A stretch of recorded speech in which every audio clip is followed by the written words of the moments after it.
Hey everybody, Nick Espinosa, your chief security fanatic here, and today we've got to talk about ChatGPT because it just got banned in Italy over privacy issues. I think this might be a trend, and here's what's going on. Now, this is coming from Jody Serrano of Gizmodo, although this article is taking a little bit from Politico, but it's a great article, very concise write-up. Go read it. Here are the highlights. Italy temporarily blocked access to ChatGPT today, Friday, and the country's data privacy regulator said that it would begin an investigation into ChatGPT. In a news release, Italian Data Protection Authority ordered the immediate ban on ChatGPT in the country and listed its concerns with the chatbot. Most importantly, they said that there is no legal basis that justifies the collection of mass storage of personal data that OpenAI uses to train their artificial intelligence. On top of this, they also added that OpenAI provides basically very little information to users on whose data it actually collects. The regulators allege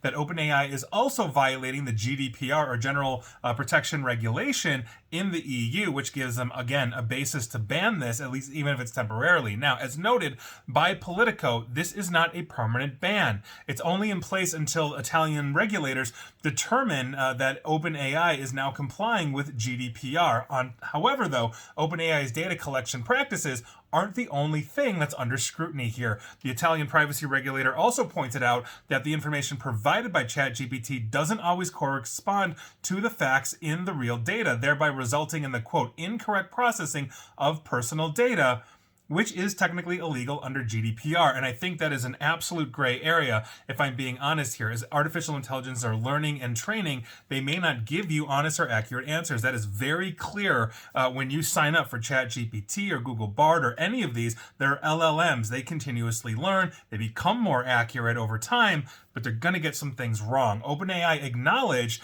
that this can occur. And just as I said, quote, ChatGPT will occasionally make up facts or hallucinate outputs. I got it to do that. I got it to lie to me. I wrote an article on that. Now, on top of this, the Italian privacy regulator was also unhappy with OpenAI's lack of age verification.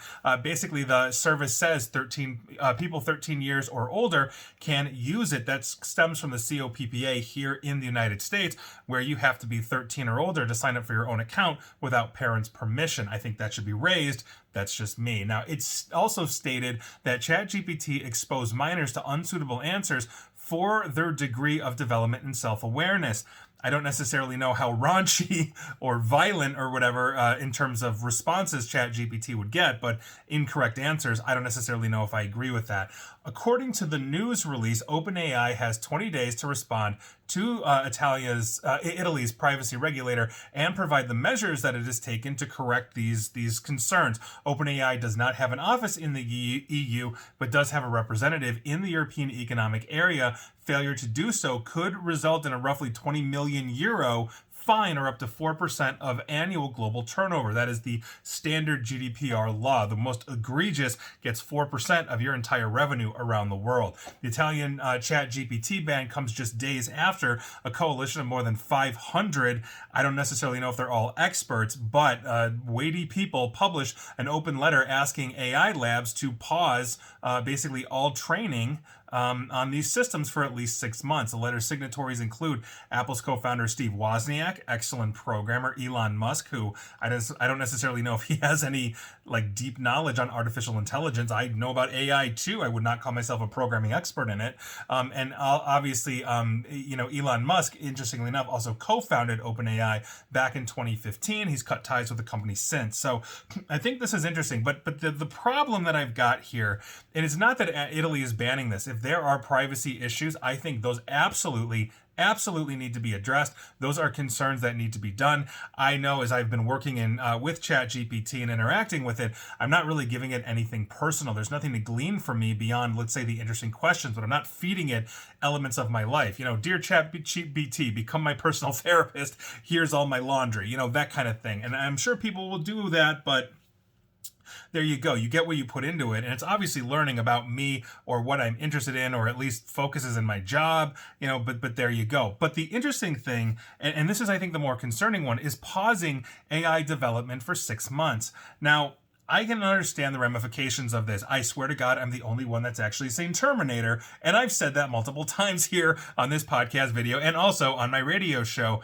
But also understand, this is the new nuclear arms race, and I really hate to say that, but when you are looking at escalating countries basically building the better nuclear weapon, then the better nuclear weapon, then the other better nuclear weapon, and on and on and on, it was mutually assured destruction. Do you think China and other countries are going to stop developing their AI out of some kind of scruples or ethics concern? Absolutely not. Most countries would not do this. I don't think we're going to stop. And to get behind literally in an artificial intelligence gap could be a very disastrous thing. And I'm not saying that this is great. I'm not for war. I think anybody that follows me regularly would know that. But also to understand, if you're falling behind in, let's say, technological advancement, even if it's by 6 months, that's a huge issue. That said, I also don't want artificial intelligence to run amok. I've done a lot of videos on this. I've written articles on this.